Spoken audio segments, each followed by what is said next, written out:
Good evening. We'll call this meeting to the order. Our moment of silence and pledge of allegiance will be held by Ms. Babb.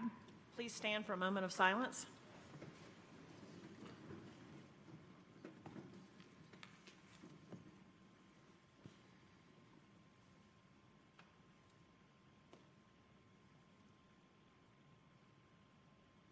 Please face the flag.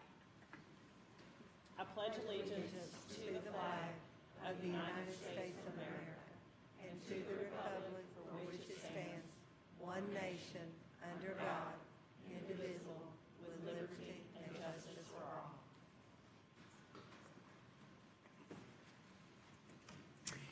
Good afternoon. A few announcements. We were notified yesterday that the projector in this room behind me is having technical difficulties and has to be replaced. So unfortunately, we will not be able to view our agenda on that screen this evening, but paper copies are on the table if you would like to pick one of those up. I don't think we have any elected officials in the crowd. All right. Just a reminder to all of our teachers and teaching assistants that Teacher Supply Depot is open this Saturday, November 9th from 7 a.m. until noon, and the Knoxville Teachers Federal Credit Union will be providing coffee and donuts, so be sure to take an opportunity to obtain needed school supplies on Saturday. Monday, November 11th is Veterans Day, and our schools will be open. Many of our students will be participating in special events to honor military veterans. So board members, please be sure to check schedules at your schools to be informed on these special programs. Lastly, several board members will be attending the Tennessee School Boards Association Leadership Conference and Annual Convention on November 14th through the 17th in Nashville, and we look forward to reporting back on that information. Are there any requested changes to the work session meeting agenda? Yes, Mr. Norman. Thank you, Madam Chair. I'd like to add a discussion item on Team Tiger. For this evening? Yes. Okay. Do we have a second on that? I'll second. Okay. Any discussion? Okay, all in favor? Aye. Any opposed? Motion carries. Okay, so we'll add that to the end of our, is that okay? All right, we'll add that after we discuss the agenda. Okay, any other changes to the agenda? Okay, do we have a motion to approve? Second. Okay. Any discussion? Okay, all in favor? Aye. Any opposed? Motion carries. Okay, and now I would like to refer to Superintendent Thomas for his report. Okay, thank you, Madam Chair, members of the board. Just a few updates since we met last week, I believe it was. The 2019 Coupon Book campaign was a great success, and this Friday, November 8th, we'll celebrate with our top-selling students and our school campaign coordinators. Celebration will begin at 11:30 a.m. and will be held at the main event, so hopefully our students will enjoy the chance to play arcade games and participate in other fun activities for a little while that day. I also like to take this opportunity to thank our corporate sponsors and everyone who purchased a coupon book or more, and they're still available, by the way, if you wish to purchase one. Your support makes a big difference for schools across the district, and we're so grateful.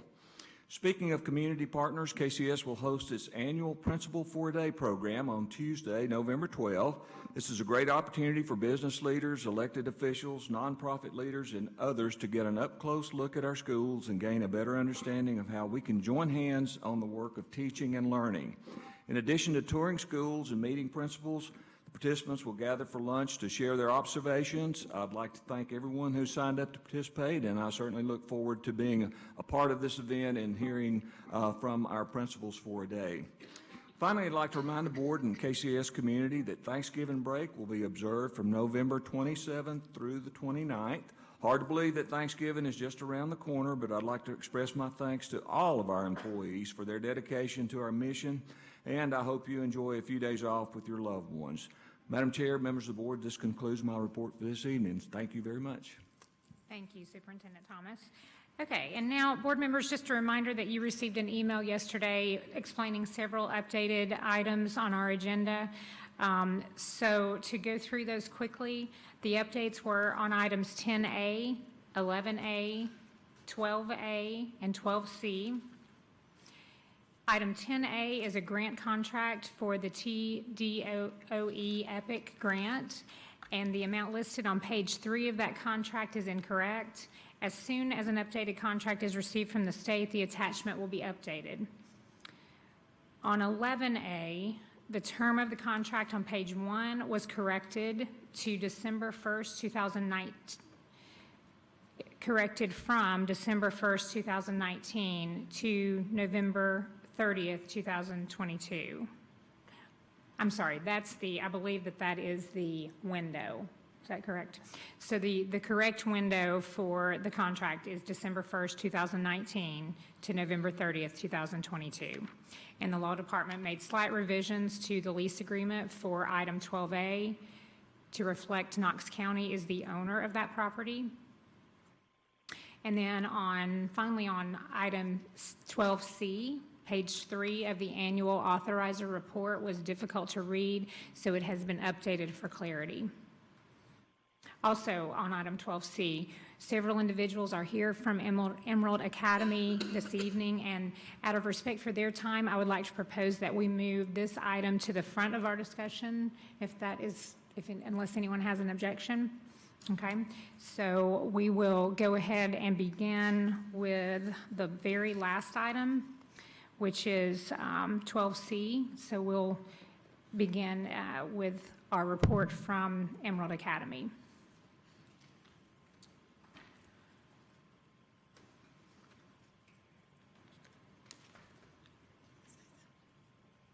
John, would you like to Sure. take it away? Sorry about Thank that. you. Thank you. Shannon Jackson is out of town, and she's usually the one who does that. So, so I can kind of give a brief overview of the two things you have before you. So,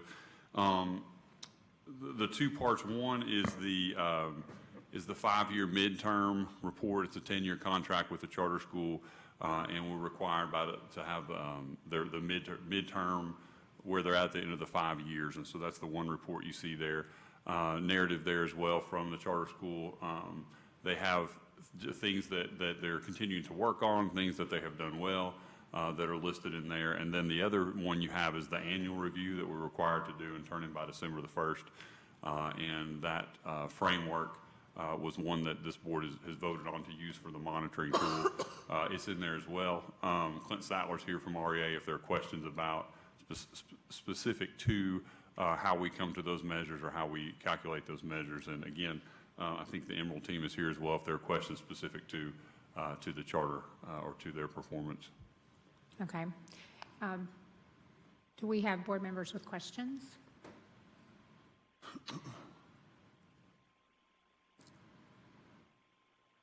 No questions? Yeah. Mr. Diggs, would you like to speak while you're here?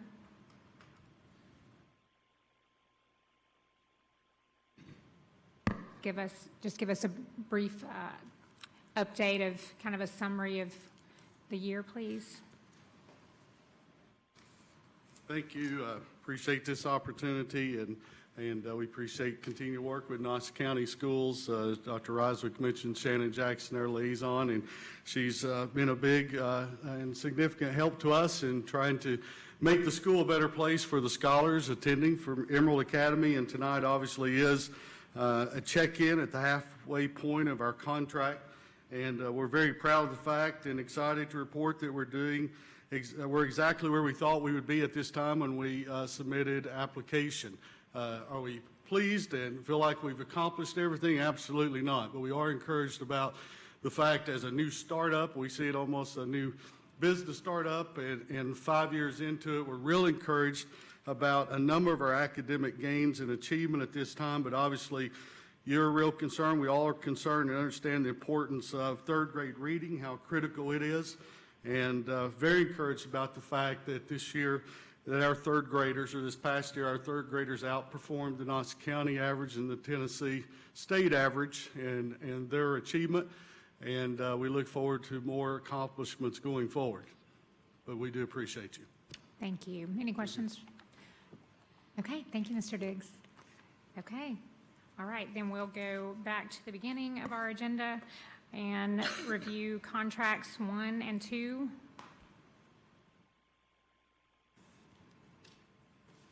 3 and 4,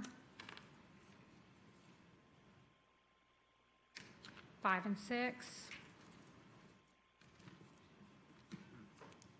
7 and 8, 9 and 10, 11 and 12, 13, 14, Hold on. Yes, could we stop on 13? sure, Mr. Norman.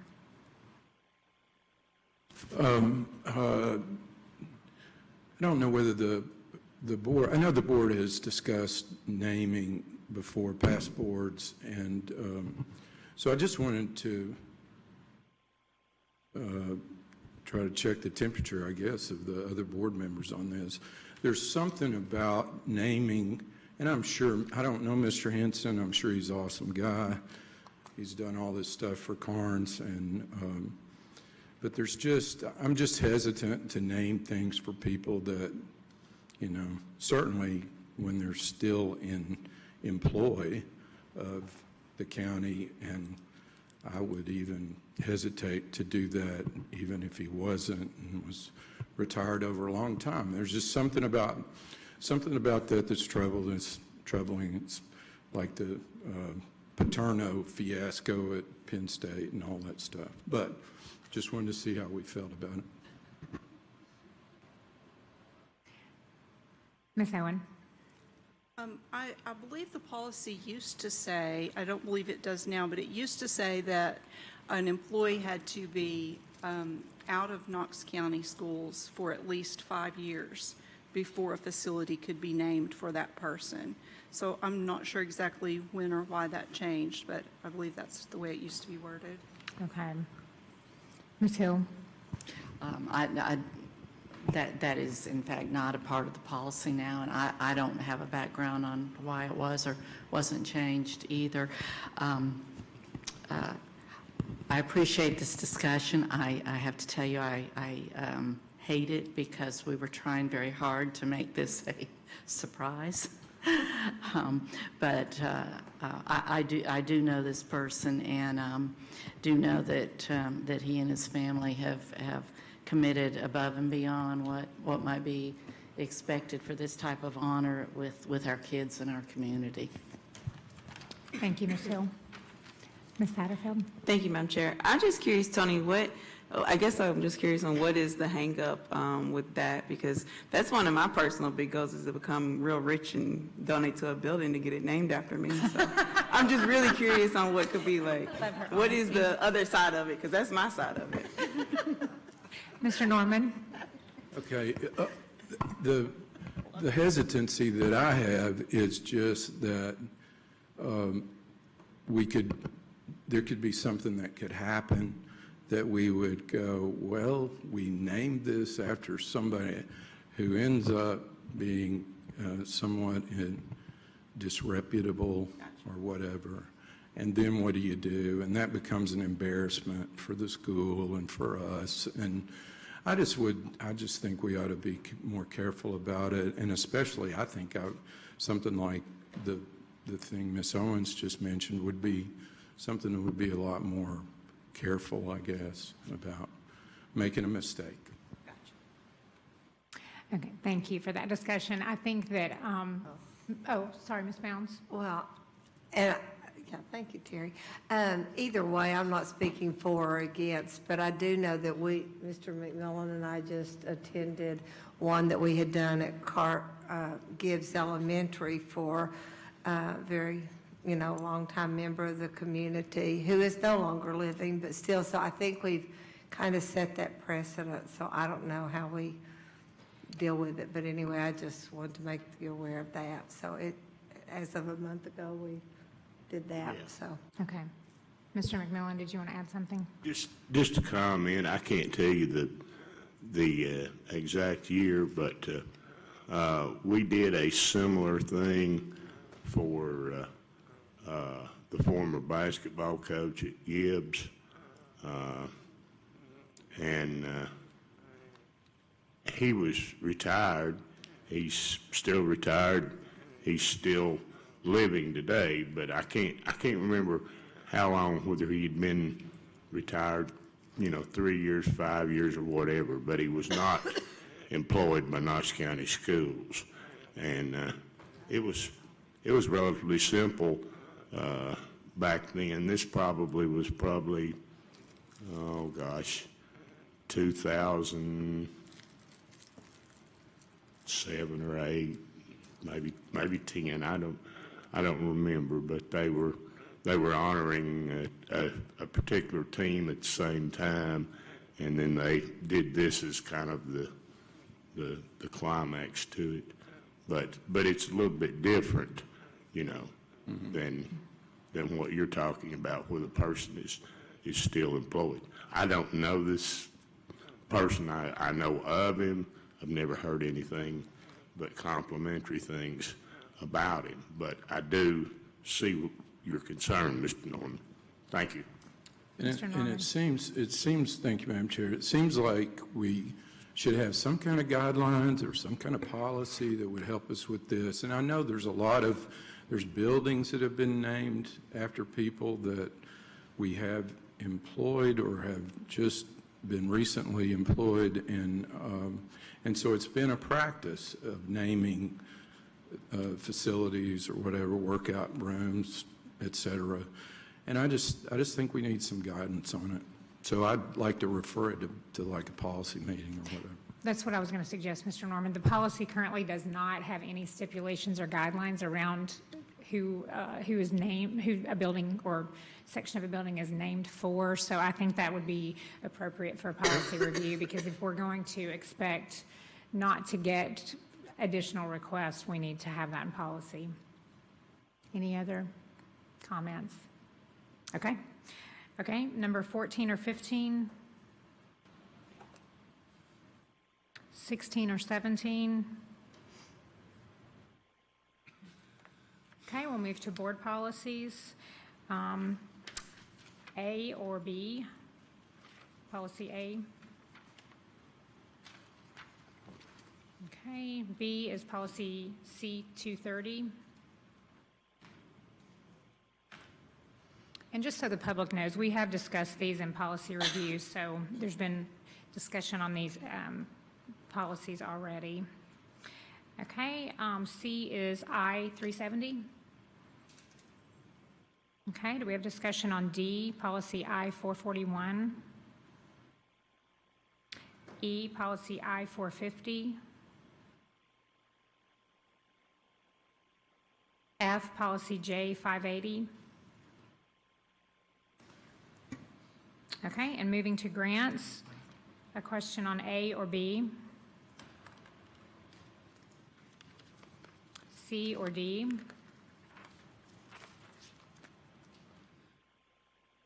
E or F? Mr. Norman? On D, yes, on D, I guess a question about the length of the grant funding. That's at least the note I made. Wait a minute.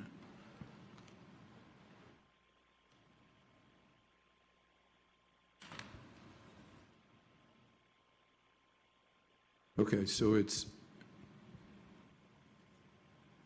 just 1 year. It's a 1-year grant that comes from the state, right? I believe so. Is that correct, Dr. Eisel? Yes, that's correct.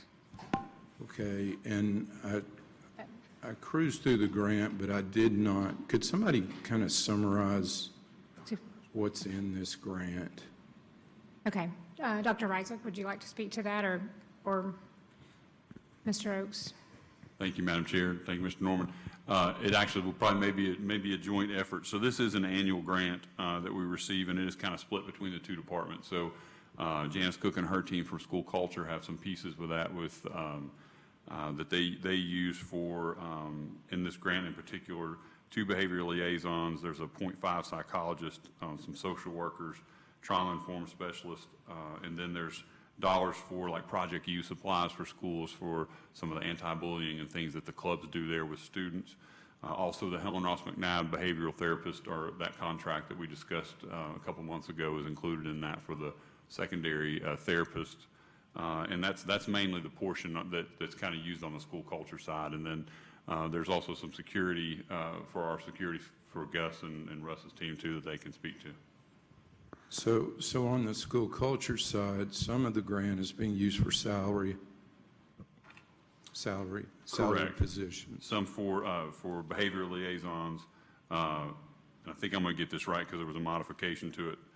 What I have listed here are 2 behavioral liaisons, a 0.5 psychologist, a 0.5 trauma-informed specialist, and then 2 social workers. So the typical question is, what if that grant doesn't come back the following year? What will happen to those salaried employees? It's been an annual grant that we've received, and so what we have to do is submit every year for that.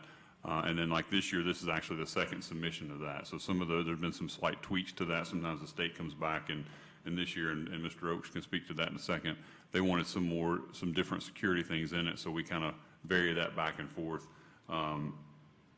Typically, there's other places we would probably, to be honest with you, make cuts, maybe back on some materials and supplies in order to keep the social workers or things in the grant. But it has been pretty standard, been an annual grant that we've received. So, but I mean, there is always that risk if the grant goes away, you could lose the positions. Okay. Any other questions? Okay, thank you. All right, do we have questions on E, F, or G? Okay, and we have one contract. Any questions on that contract?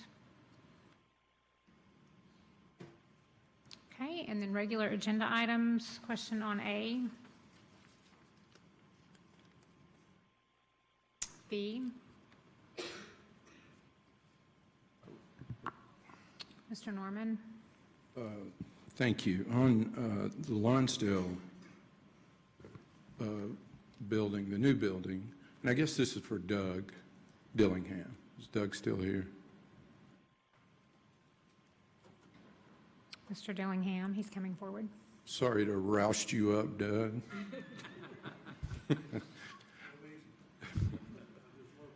Okay.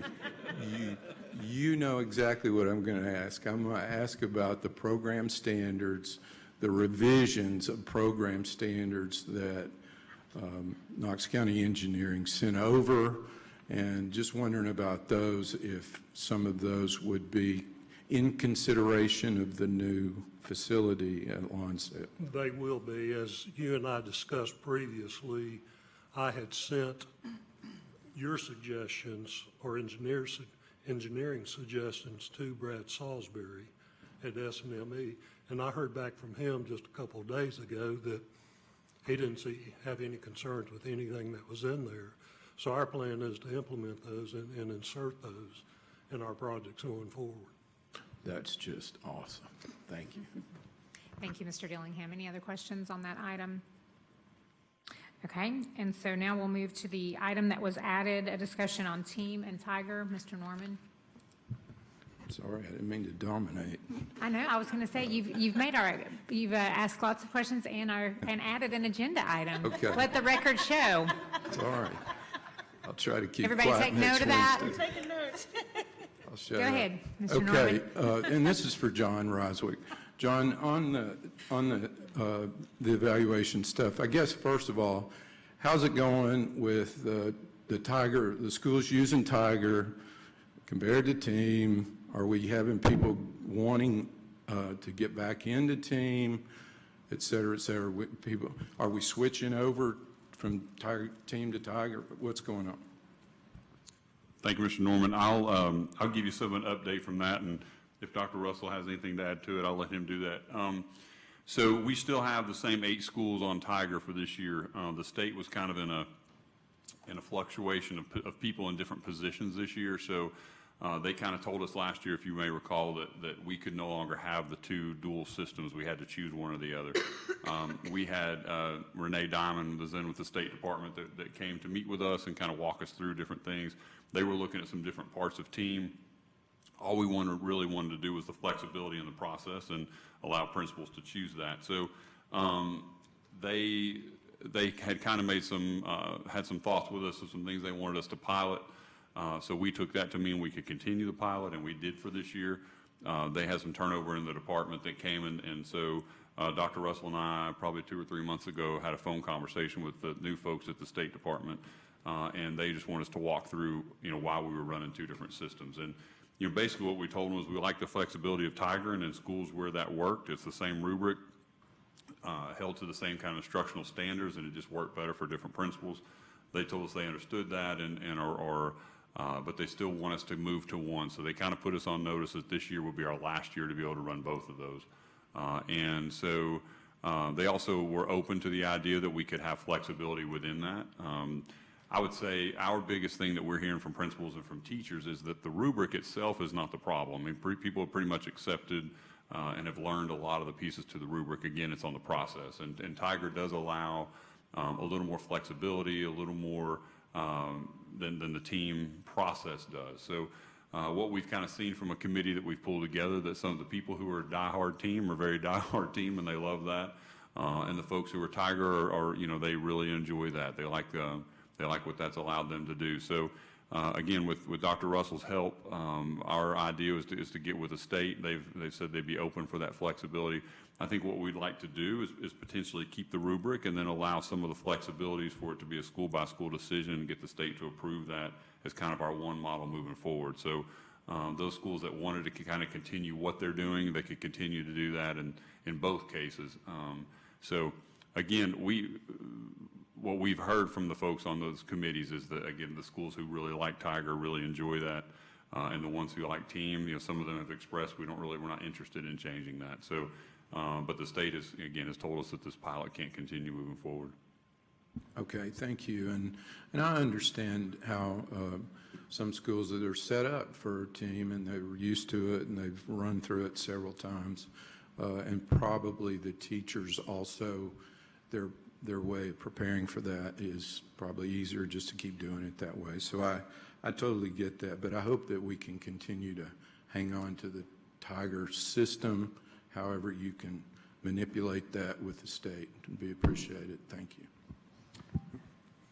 Mr. Superintendent. Madam Chair, yes, members of the board, John, thank you. No, just to add one note to what John said too, but what we would like to do, we want the best of both, since there is some comfort level with one or the other, but there are some good features in team and there are good features in Tiger. And then Dr. Russell comes on board, 3 weeks or so, I think, full time. So what we want to do, what I like about the Tiger model, it's not a score until the end. It appeals to me from a standpoint that it's a growth model, and it's not a one-time, one-shot score for the teacher. It's something that builds over the year, and I know it creates a little bit maybe more work for administrators, but the administrators that are doing it really like it. So I think if we can, and the state's receptive to this, we can put a model together that does have the best of both, and then proceed that way. And I think that from a Tiger standpoint, it's and again, Dr. Russell, if you want to add anything to it, but I think teachers look at it, principals look at it as a year-long process rather than a one-shot score from a standpoint. Maybe the teacher doesn't have the best day that day, or maybe the students don't have their best day that day, and so it does provide some leeway there. So that's what our goal is. And when I came on board in this position several years ago, that was one of the goals we had, was to have a model that was less intimidating and also would allow teachers to grow. So that's still the priority for me. Ms. Hill? I do have a question. Did I hear you say that this is the last year we can do both models? Is that what you'd said? Correct, Ms. Hill. They, the state always asks for districts to pick a model, right? And we have been given the leeway to be able to have a pilot in that, and so. Again, the folks who were there had kind of told us the same thing, but when we met with them, were willing to give us another year, and then the changeover, they kind of told us, we understand, and we're glad you all are piloting those things and learning, to Mr. Thomas's point, some things that may inform, and And they expressed at that point that they'd be willing to have conversation about the flexibility in the process, because that's really what we're talking about, as Mr. Thomas alluded to. So we do know at the end of this year, the dual system of Tiger team, we won't be able to do. So it may end up being that we're a team district with flexibility with some Tiger process, or vice versa. That's kind of what we'll, when Dr. Russell comes on board, we'll continue to finish those conversations. All right, so I heard you say that they said this is the last year, and then I heard you say they're going to give us a year of flexibility. So are we actually looking at roughly a year and a half then before? No, sorry, this is our year of flexibility. So this is it. Right, okay. we kind of had, they were kind of silent while they were had some changes in the position, so we hadn't really hear anything for kind of over the summer, and so we moved forward with assuming we could continue the pilot. And so early, I guess maybe August, sometime around there, we had the conversation, and they kind of told us, put us on notice for this year being the last time we could have dual systems, but they'd be open for. So are we looking at something that's going to create a retraining again of principals and evaluators and? I don't think so. I mean, again, the big lift on the training when the initial change to team happened was really around the rubric, understanding, you know, kind of what expectations were around different indicators and kind of what they mean and what the look fors in the classroom were. So that was really the heavy lifting. The process is something I think Dr. Russell can do in a couple afternoon kind of sessions with the staff to understand. It's really more about, you know, when, to Mr. Thomas's point, how they document things, when the scoring happens, like those kinds of flexibilities that are there. So it's not a very heavy lift. Okay, good. I would, and I know that you all will do this, encourage you to complete that as soon as possible, just so that everyone that isn't affected by the process has plenty of heads up on it. Okay. And actually, I definitely thank you for advocating with the state that we could continue that pilot. And I've heard nothing but positive things about Tiger. So I would join in to say that I would like to see a shift to that evaluation in the future also. And it's nice to hear that it won't be a huge transition if that's what we do. So thank you. Thank you for that. Okay, we will move to public forum. There's no one on public forum tonight. Okay, thank you. Mr. Norman, did you have anything else on the Team Tiger? Are you good? Okay, all right. Okay, and no one on public forum, so we'll move to board forum. Okay, Ms. Satterfield. Yes, I just want to say that I really enjoyed the Politico that happened Tuesday, and so I'm grateful for our community for creating something like that for us to experience, and I'm grateful for Knox County Schools for allowing coding to be taught in our schools, and I look forward to continue to support that effort. Thank you. Ms. Owen? Mr. Norman? Okay. Ms. Babb? Ms. Hill? No? Anyone? Mr. McMillan? Just a minute. I want to take this opportunity to congratulate the staff and the players at Gibbs High School on their victory last Friday night. I've been around sports, Gibbs High sports, since '73, which is a long time. And we've won a lot of things out there through the years. But in this particular case, it was, in my opinion, has to be the largest or greatest victory of the football program, because they defeated a team that won the state last year. I realize that it's a different team, but there are a lot of the same players and everything. And the fact that they held what had been up to the last couple of weeks pretty high-scoring offense, they held them scoreless the second half. So I just want to congratulate them, and well, they deserve recognition, Patty. In my opinion, they you know, we seldom do stuff. So they go to Upper East Tennessee and this Friday night, and I wish them luck. Thank you. Thank you. Ms. Christie? Yes, well, Friday night was not as spectacular in South Knoxville. On a completely different note, I do also appreciate the event Tuesday. I was really impressed by the skills that the students had and the fact that they gave up their morning off to be there. And also, and I know it's not a name on a building, but they did send me back with this, which is apparently artwork that Miss Satterfield did with her Vaughn Middle School Awesome. students. So maybe you could put this on the wall until you get that. There you go. You could put her name on it right there. Thank you, Christine. I was also able to attend the Politicode event on Tuesday morning, and it really was a great event. And we had lots of great kiddos there, and so it was just fun to see some of the things that they're working on. So I was thankful to be able to attend that. And so I would just encourage everybody to see what's going on in your schools this weekend, because there's a lot of fall festivals going on, and lots of ball games and lots of fun ways that we can support our schools and build community. So, and I think there's nothing else. We are adjourned. Thank you.